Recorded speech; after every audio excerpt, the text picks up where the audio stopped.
أعوذ بالله من الشيطان الرجيم بسم الله الرحمن الرحيم الحمد لله رب العالمين والصلاة والسلام على سيدنا محمد. الأصل الثالث معرفة نبيكم محمد عليه الصلاة والسلام. adúpẹ́ fọ́lọ́run ọba. So lónìí inshallah a fẹ́ ṣàlàyé nípa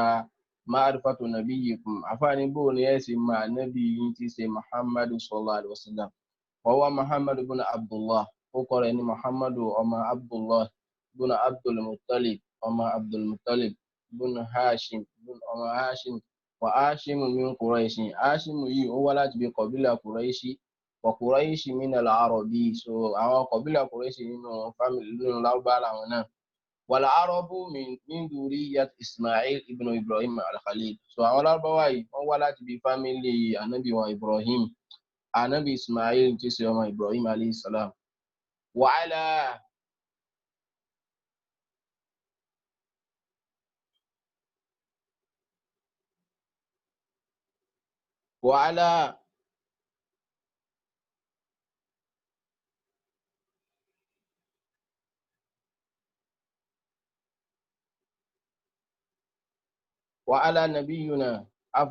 وعلى نبينا أفضل الصلاة والسلام. So kí adọ́lọ́ kọ́ máa bá.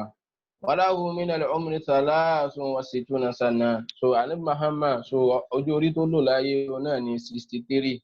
منها 40 قبل النبوة. mẹ́rin ń bẹ, so ó lò ní kíni ṣáájú kọ́lọ́run tó ṣe kíni kọ́lọ́run tó sọ di òjíṣẹ́. وثلاث وعشرين نبيا رسولا. So 13, so ó lò fún kíni ó lò fún gbàtọ́lọ́run sọ di òjíṣẹ́. bí iqra, wọ́n bẹ̀rẹ̀ pẹ̀lú pé iqra gẹ́gẹ́ bí ó ṣe wà nínú al-Qur'an. ursila bil mudaththir, wọ́n sì ránṣẹ́ sí pẹ̀lú pé ya ayyuhal mudaththir. wa baladuhu Makkah, ìlú rẹ̀ ní ìlú Makkah. ba'atha Allahu bin nadarati ani shirki. Ọlọ́run ṣe kíni ọlọ́run gbà nábì dìde láti lè bá a máa fọ gbogbo tí ń jẹ́ òòṣà máa wípé tọ̀ ẹ kúrò níbi òòṣà. wa yad'u ila tawhid, ó sì máa ṣe kíni kó sì máa pe àwọn èèyàn lọ síbi kíni ìmọ̀ Ọlọ́run lọ́kan.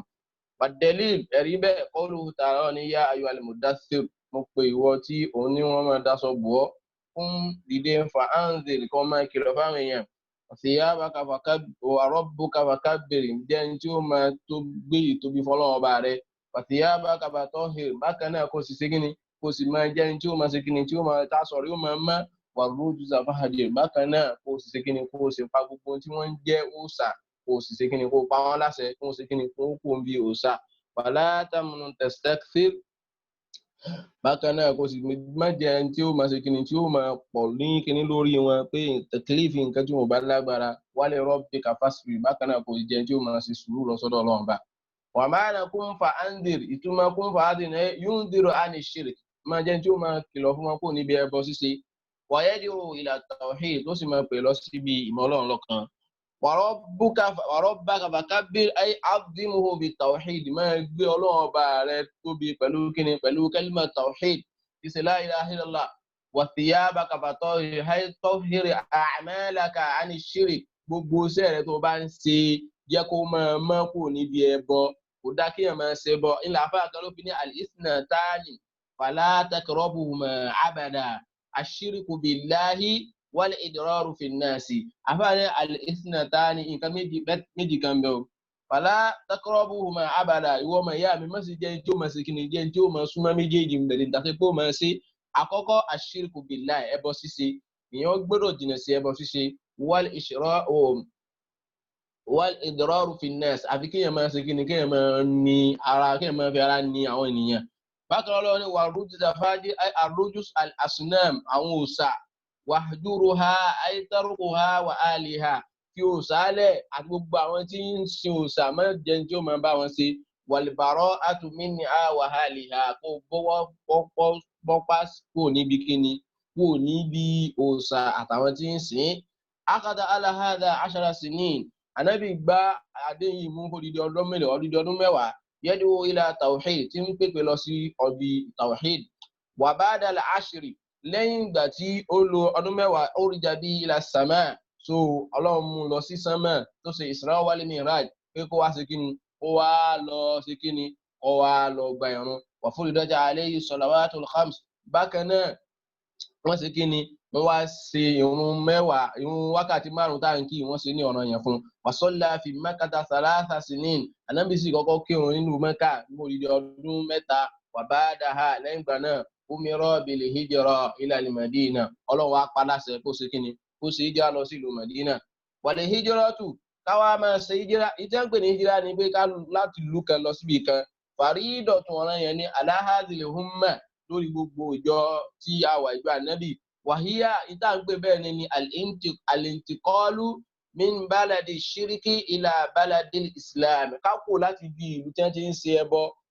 lọ sí ibi tí wọ́n ṣe kíni ìlú tí wọ́n ti ń ṣe islam so ìta ń pè ní hijra ọ̀nà wàhíyà baqiyatun ila taquma as-sa'a bákan náà yóò sì máa ṣe kíni yóò máa bẹ títí tálíkì àmọ́ ṣe kíni tí ó fi máa tó so irú wa náà nísìnyí tí èèyàn bá wà nílùú kan tó yẹ pé ìlú yẹn wá ń ṣe ẹbọ so nínú súnà nínú ṣẹ̀ríà ní pé èèyàn lè kúrò nílùú yẹn tí ó lo ìlú tí wọ́n ṣe kíni tí wọ́n ti ń ṣe ṣẹ̀ríà والدليل قوله تعالى إيه إني أرتلوا ذوقي إن الذين توفاهم الملائكة ظالمي أنفسهم قالوا فيما كنتم قالوا كنا مستضعفين في الأرض قالوا ألم تكن أرض الله واسعة إن الذين توفاهم الملائكة تلجأ وتيجوا الملائكة وانبعوا ظالمي أنفسهم يبيعون سبزموا قالوا فيما كنتم وما صلوا لي بتيم بقولوا إنتوا قالوا كنا مستضعفين في الأرض من àwa alẹ́ lórí ilẹ̀ so torí pé alẹ́ lórí ilẹ̀ kò já ní lágbára ní ṣe nǹkan kan ọlù wà máa sọ pé alam takun ardullahi wasi'atan tí ẹ wá rí pé ilẹ̀ Ọlọ́run ọba ó fẹ̀ ni fatuhajiru fiha náà ẹ wá sí kí ni kẹ́ ẹ ṣèrìn àjò lọ sí orí ilẹ̀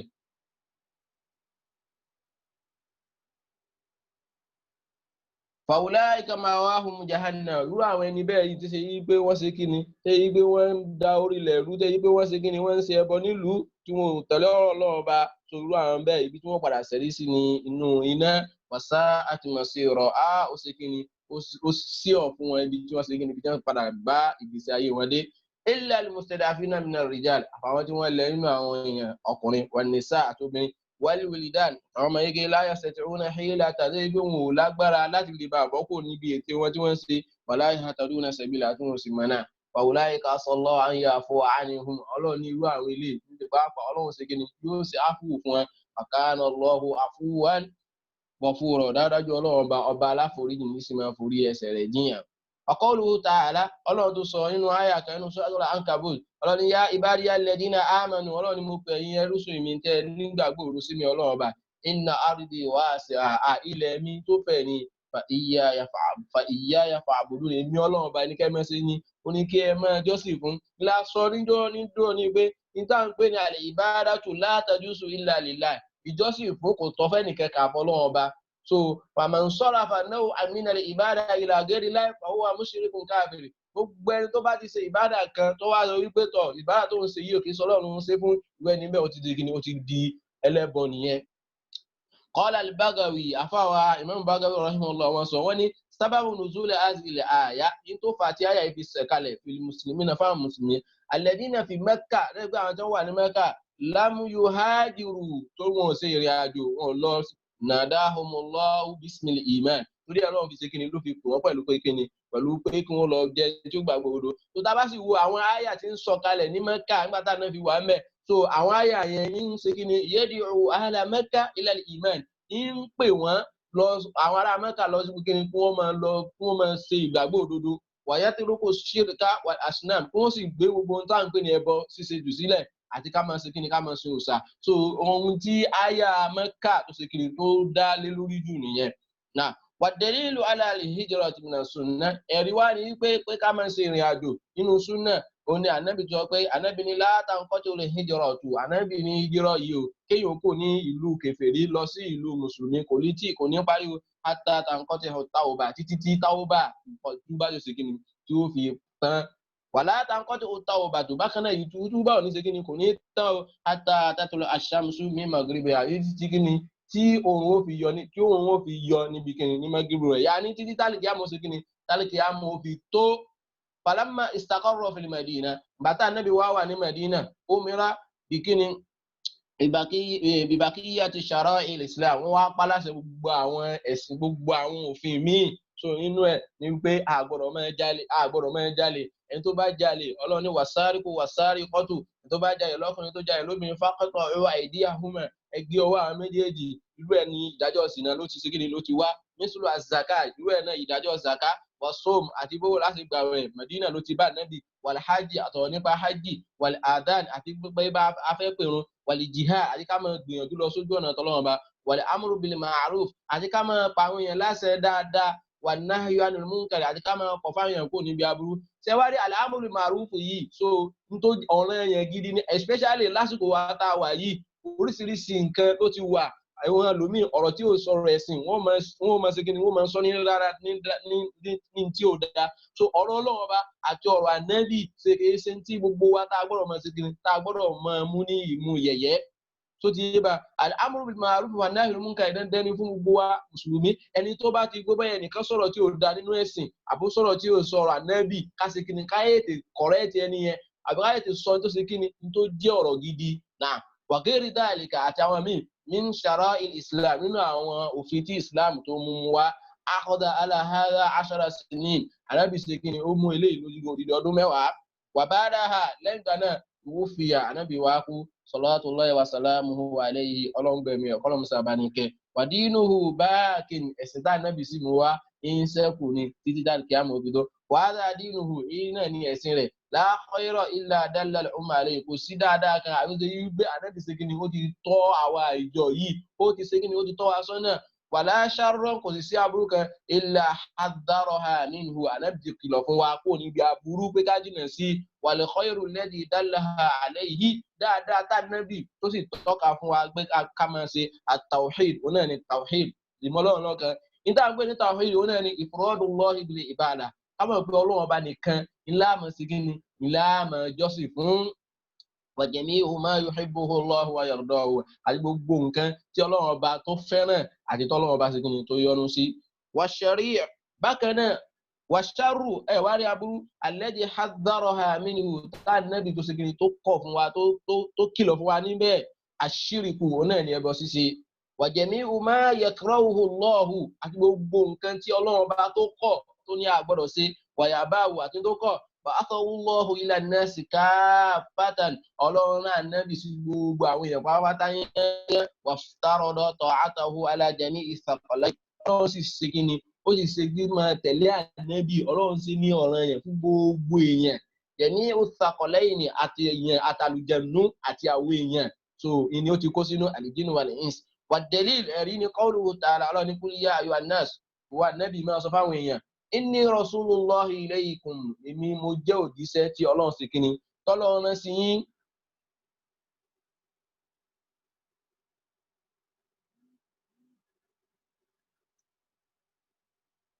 jẹ̀míyà èmi ní òjíṣẹ́ tọ́lọ́run rán sí gbogbo yín wáwátá yẹn wa akmala Allahu bihi dina bákan náà Ọlọ́run sì fi Ànábì ó fi parí gbogbo ẹ̀sìn qawluhu ta'ala èyí tí ọ̀rọ̀ tọ́lọ́run sọ Ọlọ́run ní al-yawm lónìí akmaltu lakum dinakum àwọn Ọlọ́run bá a ti parí gbogbo tí ń jẹ́ ẹ̀sìn a ti parí rẹ̀ fún yín wa atmamtu alaykum ni'mati èmi Ọlọ́run bá mo sì parí gbogbo tí ń jẹ́ ìdẹ̀ra mi mo ti parí ẹ̀ lé lóyún wa raditu lakumul islama dina mo sì ti yọ́nú ìsìláàmù sí ní kíni ní ẹ̀sìn nínú súrà mi Ọlọ́run ní wa man yabtaghi ghayra al-islami dina ẹni tó bá wá ẹ̀sìn mi yàtọ̀ sí ìsìláàmù tí ń sìn falan yuqbala minhu Ọlọ́run ní ṣe kíni Ọlọ́run ní gbà lọ́wọ́ rẹ̀ wa huwa fil akhirati minal khasirin tí ẹni bẹ́ẹ̀ bá ṣe ẹlòmíì tó bá kú lórí ẹ̀sìn míì tí èsì ẹ̀sìn ìsìláàmù tó bá dúró àlìkíyámà nínú ẹni òfò nínú ẹni bí ó wà tọ́ Ọlọ́run wá sọ pé nínú Ọlọ́run wá sọ wípé wad-dalilu ma ala mawtihi qawluhu ta'ala ẹ̀rí wípé Ànábì Muhammad wípé Ànábì ti kú so pé Ànábì ó kú ó sì ti kú ó ní ọ̀rọ̀ tọ́lọ́run sọ inú suratu Zumar ní innaka mayyitun wa Ànábì òkú ní ọ̀ wa innahum mayyitun so àwọn náà àtàwọn tí wọ́n gbà fún àtàwọn tí wọ́n gbà fún gbogbo náà wọ́n padà kú thumma innakum yawmal qiyamati inda rabbikum takhtasimuna tó bá wá díjọ́ àlìkíyámà tó bá dé ọ̀dọ̀ yín tó bá gbogbo yín bá déwájú Ọlọ́run bá ń kálukú wá sí kíni ń kálukú wá máa sọ gbogbo tó ń kálukú ṣe láyé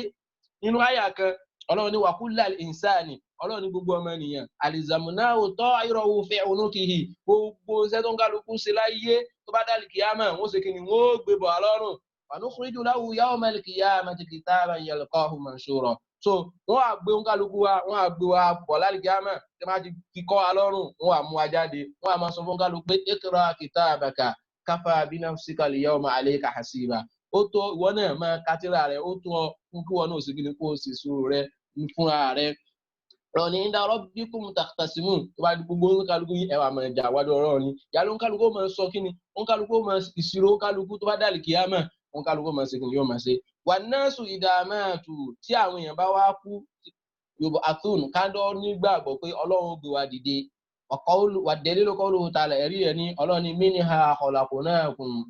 ọ̀dọ̀ àwọn ọlọ́run bá náà lẹ́ti wà wa fiha nu'idukum bákan náà àwọn àfáà ogun tẹ̀sí wọ́n sì ní wọ́n ní túmọ̀ ní pé minha khalaqnakum inú ilẹ̀ láti mú yín jáde inú yèèpẹ̀ láti dá yín wa fiha nu'idukum ibẹ̀ náà láti yín padà sí wa minha níbi ilẹ̀ náà nukhrijukum láti gbé yín jáde taratan ukhra nígbà táwa tó fẹ́ sí kí táwa fẹ́ padà gbé yín jáde ìyẹn ní al-qiyamah. bákan náà wa qawluhu ta'ala ọ̀rọ̀ tọ́lọ́run sọ ọlọ́run ní wallahu anbatakum minal ardi nabata ọlọ́run ọba yín ló mú yín jáde láti inú ilẹ̀ nígbà tí irúgbìn bá sí kíni ọlọ́run ọba ló mú irúgbìn jáde fún yín láti orí ilẹ̀ thumma yu'idukum fiha so àwọn àbá gbọ́ntẹ̀ sí wọ́n ní wallahu anbatakum yẹn minal ardi nabata yà ní ọlọ́run ọba ló ṣe kí ni ló gbé yín jáde láti inú ilẹ̀ so tẹ́yìn náà wá dìde láti ilé ilẹ̀ lágbàtà jíjá yín tẹ́ wá ń dàgbà tẹ́ ń dàgbà nígbà tá a gbin àgbàdo tí wọ́n á ń wù tó wá dàgbà tó wá lọ́mọ lórí tá wá já tó wá ṣe kí ni tó wá padà tán thumma yu'idukum fiha àwọn ọlọ́ọ̀bá á tún padà dá yín padà sínú ilẹ̀ yẹn wa yukhrijukum ikhraja bákan náà àìsí kí ni á sì tún padà gbé yín jáde lálìkíyámà tí gbogbo yín tẹ́wàá ṣe kí ni tẹ́wàá ṣe ìṣirò fún àwọn ọlọ́ọ̀bá gbogbo nǹkan tẹ́ ṣe láyé pápátá yányán wa ba'da al-ba'th lẹ́yìn ìgbà tọ́lọ́ọ̀bá wá gbé wa dìde muhasabuna àwa ṣe ìṣirò wa majziyuna bi amalihim oníkálukú ọlọ́run wa san oníkálukú lẹ́san pẹ̀lú gbogbo iṣẹ́ tó oníkálukú ṣe wad-dalilu ẹ̀rí bẹ́ẹ̀ qawluhu ta'ala ọlọ́run ní walillahi ma fi samawati wa ma fil ardi ọlọ́run ní ma fi samawati wa ma fil ardi gbogbo tí ń bẹ ní sánmà àti ilẹ̀ wá dá lillahi tọ́lọ́run ra ni liyajziya alladhina asahu bima amilu láti lè bá yẹ kọ́lọ́run bá ṣe gbogbo ẹni tó bá ṣe kíni gbogbo ẹni tó bá kọjá ààyè rẹ̀ ọlọ́run san ní ìṣẹ́ gbogbo tó kálù ṣe wa yajziya alladhina ahsanu bil husna bákan náà ẹni tó sì ṣe dáadáa ọlọ́run ọba yóò ṣe kíni yóò san lẹ́san ìwà dáadáa tó ṣe kíni tó ṣe wa man kadaba bil ba'thi ẹni tó bá wá sọ wípé tọ̀ kò sí ti ń jẹ́ ìjọ́ mìíràn àlìkíyàmọ̀ kankan ọlọ́run ní gbé wa dìde o àbí ọlọ́run ní ìjà sàárè ò sí o àbí kò sí ti ń jẹ́ àlìjẹ́nà o àbí kò sí ti ń jẹ́ iná káfàrọ̀ irú ẹni bẹ́ẹ̀ ó ṣe kíni ó ti di kèfèrí wad-dalilu qawluhu ta'ala ẹ̀rí ẹ̀ ní ọ̀rọ̀ tọ́lọ́run sọ ọlọ́run ní za'ama alladhina kafaru àwọn tí wọ́n jẹ́ kèfèrí wọ́n máa lérò anlan yub'athu wípé tọ̀ à ní gbé wọn dìde pápá wọn ní gbà wọn dìde ọlọ́run ní ìwà ànábì máa sọ fún wọn pé bàlá rárá o wa rabbi máa sọ fún wọn pé mo fi ọlọ́run bá mi búra latub'athunna àwọn ọlọ́run bá á gbé yín dìde thumma latunabbi'unna bima 'amiltum gbogbo nǹkan tẹ́ ẹ ṣe pápátá láyé ìgbà tẹ́ ẹ ti ṣe kíni tẹ́ ti bí àwọn ọlọ́run bá á ṣe kíni á fi hàn yín á rí ẹ̀rí báyìí fadhalika 'ala Allahi yasir eléyìí rọrùn fún kíni ó rọrùn fún ọlọ́run ọba láti lè bá a ṣe bẹ́ẹ̀ wa arsala Allahu jami'a ar-rusul ọlọ́run sì rán gbogbo àwọn ànábì ọlọ́run pápátá yẹnyẹn ọlọ́run náà gbogbo àwọn ànábì ọlọ́run pápátá yẹnyẹn bashirin láti lè bá jẹ́ tí ó wà máa kìlọ̀ fún wa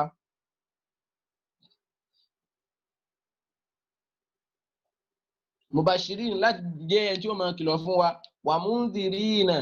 so mubashirina láti lè bá jẹ́ tí ó máa fún wa ní ròdùnú wa mundhirina láti bá tún máa kìlọ̀ fún wa kúrò níbi kíni kúrò níbi àwọn ìwà abú wad-dalil ẹ̀rí bẹ́ẹ̀ qawluhu ta'ala ọlọ́run ní rusulan àwọn òjíṣẹ́ wa táwọn ọlọ́run bá rán sí yín kí láti kó wá ṣe mubashirina kán wá máa fún yín ní ìrò dáadáa wa mundhirina kí wọ́n sì máa kìlọ̀ fún yín kúrò níbi ìwà tí ó dá li'alla yakuna linnasi 'ala Allahi hujjatun ba'da rusul kọ́mọ́ bá àti fọ́mọ́ nìyẹn kan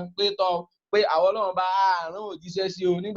bàtà ti rán òjíṣẹ́ sí kọ́mọ́ àrí àkómọ́ tó wá sí àwíjàre gẹ́gẹ́ nígbà tí ń gbọ́ inú ìṣékéni inú òjé mọ́ so gbogbo wa ní ìsìnkú sẹ́ni tó lòun ọ̀gbọ́ so gbogbo wa láti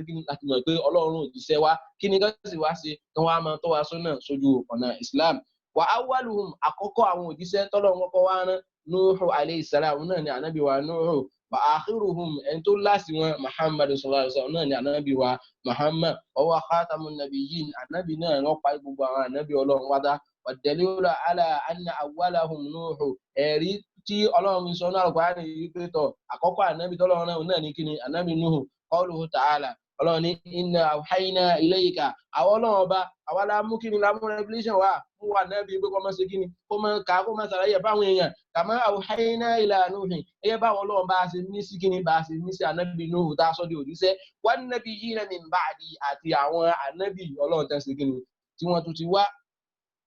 wa kullu umma gbogbo ìjọba ba'athallahu wahdahu ìní Ọlọ́run ṣe kíni wa kullu ummatin gbogbo ìjọba ba'athallahu ilayha rasula ìní Ọlọ́run ṣe kíni Ọlọ́run òjíṣẹ́ wá tá min Nuhin láti ọ̀dọ̀ ànábì Nuhu ila Muhammadin lọ sọ́dọ̀ ànábì Muhammad ya'muruhum bi ibadatillah tọ́lọ́ tí àwọn àjíṣẹ́ tí wọ́n ń pa àwọn ìjọ láṣẹ pé kán máa ṣe kíni kán máa sin Ọlọ́run ọba wahdahu ọba kan ṣoṣo wa yanhahum 'an ibadati taghut kẹ́sì máa kọ̀ fún wọn kó níbi ìmọ̀ ṣe kíni ìmọ̀ ṣe àwọn òòṣà at-taghut kullu ma ubida siwa Allahi wa taghut gbogbo nǹkan tí èèyàn bá ti ń sìn yàtọ̀ sí Ọlọ́run bá òun náà ní kíni òun náà ní taghut wa dalil ẹ̀rí bẹ́ẹ̀ qawluhu ta'ala Ọlọ́run ní wa laqad ba'athna fi kulli ummatin rasula àwọn Ọlọ́run ọba àti gbé sí gbogbo ìjọ kankan àti ránṣẹ́ òjíṣẹ́ kọ̀ọ̀kan àti rán kí láà ní wọ́n máa ṣe àní ibudullaha fún wa máa sin Ọlọ́run ọba wàfi báyìí rè wáyà ànú ibudullaha pé kí wọ́n máa ṣe kíni kí wọ́n máa sin Ọlọ́run ọba wà tẹ́nibù tọ̀wù tí wọ́n sì jìnnà sí gbogbo kíni gbogbo àwọn ìwà tí ò dáa àti ìmọ̀ sin ẹlòmíì yàtọ̀ sí kíni yàtọ̀ sí Ọlọ́run ọba. waftaradallahu ala jami'i al-ibadi al-kufra bit-taghut Ọlọ́run wá sí lóyún náà rẹ̀ gbogbo ẹ̀rù ẹ̀ pátá ká sí kíni gbogbo tí ń jẹ́ ká máa ṣe tọ̀gúùtù Ọlọ́run sí lọ́rùn yẹn fún pé a gbọ́dọ̀ jìnnà sí wal iman billahi ó pa aláṣẹ ká máa ṣe ní ká máa ní ìgbàgbọ́ pẹ̀lú òun Ọlọ́run bá qala Ibn al-Qayyim rahimahullah Ibn al-Qayyim Ọlọ́run bá ní kí a fà ó ní ma'ana at-taghut ó ní ìtumọ̀ tọ̀gúùtù ní pé ma tajawaza bihi al-'abdu haddahu min ma'budi ó ní pé gbogbo nǹkan tẹ́ ẹrú bá fi lè máa kọjá àwọn ẹnu ààlà tí Ọlọ́run bá ṣe kíni tọ́lọ́run bá dá láàlẹ̀ fún láti máa jọ́sìn fún aw matbu'in àbí kó máa tẹ̀lé ẹnìkan aw muta'in àbí ká máa tẹ̀lé ẹnìkan so nígbà bí sọ yí pé ànábì nínú hadisi kan ànábì ní la ta'ata li makhluqin kò sí pé a máa tẹ̀lé ẹnìkan fi ma'siyatil khaliq tàbí wàá máa ṣe ọba tó ṣe kíni ọba tó dá ẹnìyẹn wa taghut kathirun àwọn tọ̀gútù yìí wọ́n wá pọ̀ wàrúùsùhùm ẹni tó wá jẹ́ olórí wọn khamsatun márùn náà ni àkọ́kọ́ náà ni Iblis la'anahullah kọ́lọ̀ bá ní ibi Ọlọ́run kọ́ máa bá wọ́n a máa ní òbídà gbogbo tí wọ́n bá ń jọ́sìn wà ó wà rọ́ọ̀dì tẹ́niyẹn náà sì tó ń jọ́sìn tí ń jọ́sìn fún tó ń yọ́nú sí so ara tọ̀gútù ni wà man da'a an-nasa ila ibadati nafsi gbogbo ẹni tó bá ń pe àwọn èèyàn lọ pé kí wọ́n máa jọ́sìn fún wọn Ọlọ́run bá so ẹ̀rí ní ìsìn ó pọ̀ láàrin ọ̀gọ̀rọ̀ àwọn kíni àwọn tọ̀ríkọ̀ àwọn ojú ọ̀nà tí wọ́n sì kíni ó kún ayé tá a wà yìí so àwọn ojú ọ̀nà míì ń bẹ nínú àwọn ojú ọ̀nà tó ṣe pé tẹ́ bá kọ́ dọ́dọ̀ wọn báyìí ọtí ni wọ́n fi ṣe yín lálejò nínú àwọn tọ̀ríkọ̀ tí wọ́n pe wọn ra wọn ní hálò tọ̀ríkọ̀ àwọn míì sì náà ò jọ ẹlòmíì lójú nínú àwọn tọ̀ríkọ̀ tí wọ́n pe ra wọn tọ̀ríkọ̀ bákan náà àwọn míì ń bẹ tó ṣe yí pé gbogbo àwọn nǹkan tọ́lọ́run ṣe kíni tọ́lọ́run ò ṣe ní ẹ̀tọ́ fún wa àgbogbo nǹkan tí Ọlọ́run sọ pé èèwọ̀ ní àgbọ̀rọ̀ níbẹ̀ gbogbo ẹni wọ́n ń ṣe tó wọ́n máa pẹ́ ẹnìkan ní kútúbù ẹnìkan ń gáúsù tó gbogbo àwọn kíní yìí so gbogbo àwọn kíní kájìnà sí gbogbo tí ń jẹ́bẹ̀ so kò ànábì ò ṣe kíní ànábì ò mú wá fún wa kò sí tí ń jẹ́bẹ̀ nínú Islam so gbogbo àwọn oyè báyẹn kò sí tí ń jẹ́ kíní ẹ̀mú kádámù so gbogbo àwọn oyè jákujàku bá so kò sí tí ń jẹ́bẹ̀ ànábì ò mú wá fún wa so gbogbo àwọn ìgbọ́n jọ́sìn fọ́lọ́run ọba tí ànábì ọba yìí ti pa wá láṣẹ ká máa ṣe kíni ká máa jọ́sìn fún un so Ọlọ́run ọba nìkan ìní kéèyàn máa ṣe kíni kéèyàn máa jọ́sìn so irú ẹ̀ náà ni pé ọ̀rọ̀ kúnkúnlẹ̀ inshallah á padà ṣe orí fídíò kan tá a sàlàyé nípa kéèyàn máa kúnkúnlẹ̀ ìkúnlẹ̀ nínú ẹ̀sìn so kìí ṣe nínú kẹ̀kọ́ so àrọ́ọ̀mù ni ní tí ò dáa ni so ti yé bá so ọ̀tọ̀ ní àádà ọ̀tọ̀ ní kíni ìbáàdà àádà ni nǹkan tí a máa ń ṣe bóyá ní ìsinyìí bóyá culture tí a máa ń ṣe bóyá nílẹ̀ Yorùbá àbí nílẹ̀ Lárúbáwá àbí àwọn míì tí wọ́n ṣe nílẹ̀ Yorùbá so bákan náà ìbáàdà ni tọ́lọ́run bá ti pa wá láṣẹ so ìbáàdà àgbọ́dọ̀ Ọlọ́run kọ́ wá láṣẹ wípé àgbọ́dọ̀ máa ṣe kíni àgbọ́dọ̀ máa fi oríkìríkì ara wa àgbọ́dọ̀ máa fi forí balẹ̀ fẹ́nìkan so àfòun Ọlọ́run ọba àdìsí kan mẹ́ta Ànábì sọ wípé tó wá ṣe pé òun bá fẹ́ pa èèyàn láṣẹ ni òun bá pa obìnrin láṣẹ kó máa ṣe kíni kó máa forí balẹ̀ fún kíni fún ọkọ rẹ̀ ṣùgbọ́n Ọlọ́run ní Ànábì nítorí pé àrọ́ọ̀mù ni kò sí tí ń jẹ́ bẹ́ẹ̀ so gbogbo ká máa dọ̀bálẹ̀ ká máa kúnlẹ̀ nínú Islam so gbogbo èyí kò sí kíni kò sí nínú ẹ̀sìn wa so gbogbo àwọn kíni agbọ́dọ̀ máa ṣe kíni agbọ́dọ̀ máa ṣàlàyé rẹ̀ fáwọn èèyàn kan sì máa mọ̀ wà máa ń dá àṣẹ ìhàmì ilmi al-ghaib gbogbo ẹni tó bá sì ń pe àpèmọ́ra tó sọ pé òun mọ ìmọ̀ kọ̀kọ̀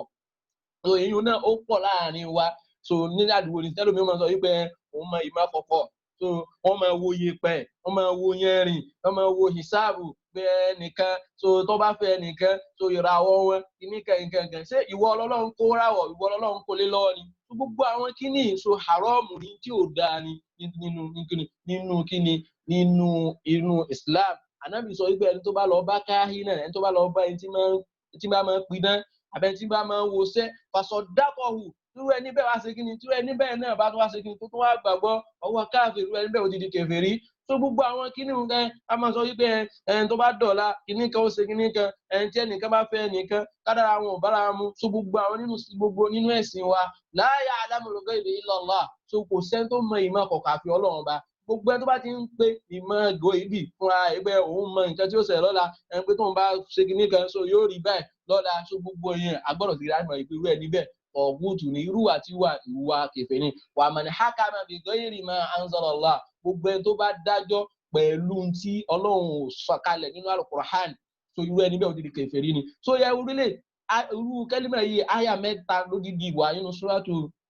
Maida tọ́lọ́ ni wà man lam yahkum bima anzala Allah ẹni tó bá dájọ́ pẹ̀lú nǹkan tí àwọn Ọlọ́run ọba tí a ṣe kíni tí a sọ kalẹ̀ wà máa tí ó bá fi tí a sọ kalẹ̀ tí ṣe Al-Qur'an tí ṣe òfin Islam tí ó bá máa fi dájọ́ faulaika humul kafirun irú àwọn ẹni bẹ́ẹ̀ kèfèrí ni wọ́n níbòmíì faulaika humud zalimun alábòsí ni wọ́n níbòmíì faulaika humul fasiqun irú àwọn ẹni bẹ́ẹ̀ àwọn onípòkì ni ẹ wá wò àti kèfèrí àti fásikù àti dọ́ọ̀lìmù ìwà nínú mẹ́tẹ̀ẹ̀ta èwo ló dáa kéèyàn ṣe kíni kéèyàn gbé lọ síwájú Ọlọ́run ọba sọ ló ń jẹ́ wípé wa man hakama bi ghayri ma anzala Allah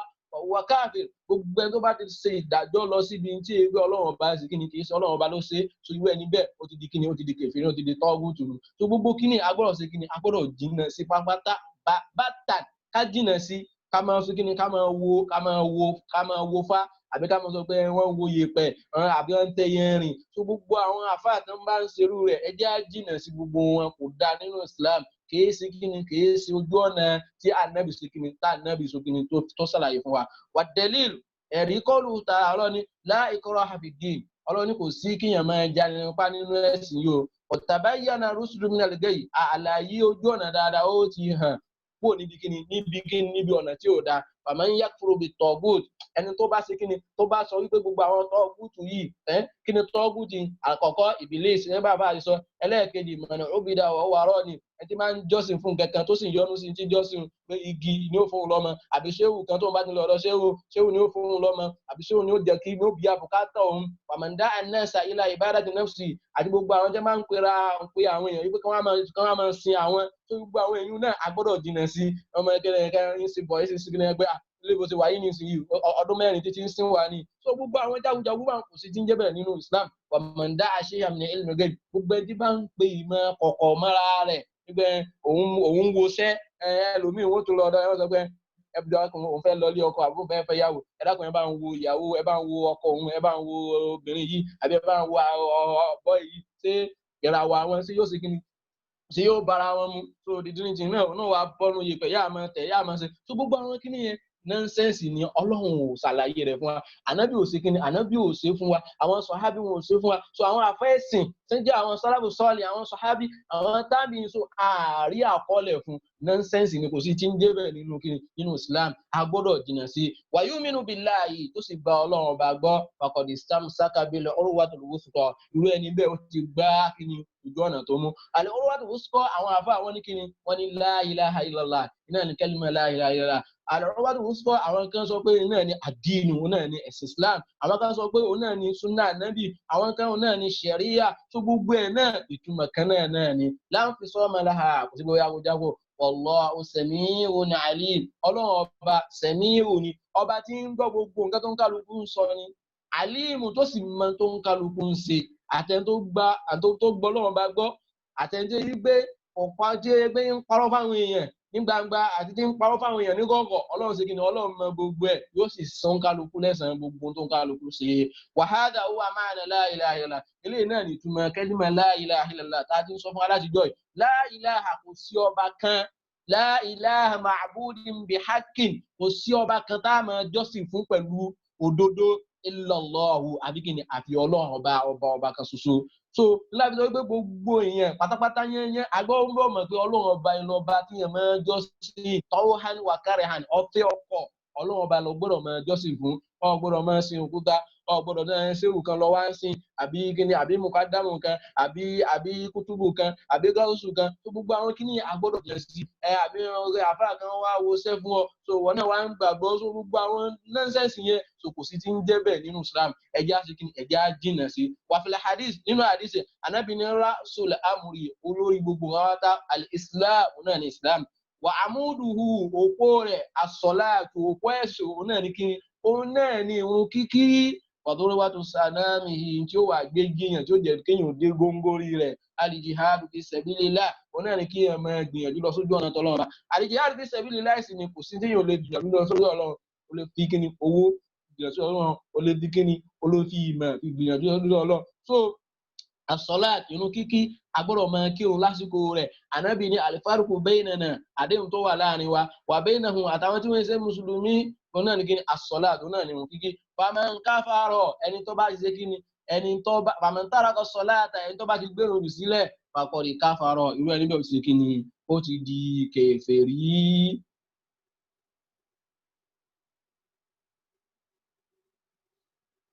náà Allahu a'lamu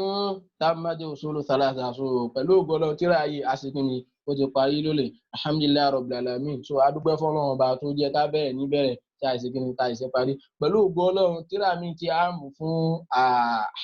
ilmu akida so ó ti wà ńlẹ̀ pẹ̀lú ògbọ́lọ́ abẹ́ sàlàyé nípa kíni bàbá wa Muhammad Abdul Wahhab a máa sàlàyé nípa wọn torí pé lásìkò tá a wà yà ń yìn ẹlòmíràn wàhábíyà ẹlòmíràn pé àwọn wàhábíyà ni wallahi kẹ́límà yẹn a gbọ́dọ̀ ṣọ́ra dáadáa mẹ́ kò sí bàbá Muhammad Abdul Wahhab yìí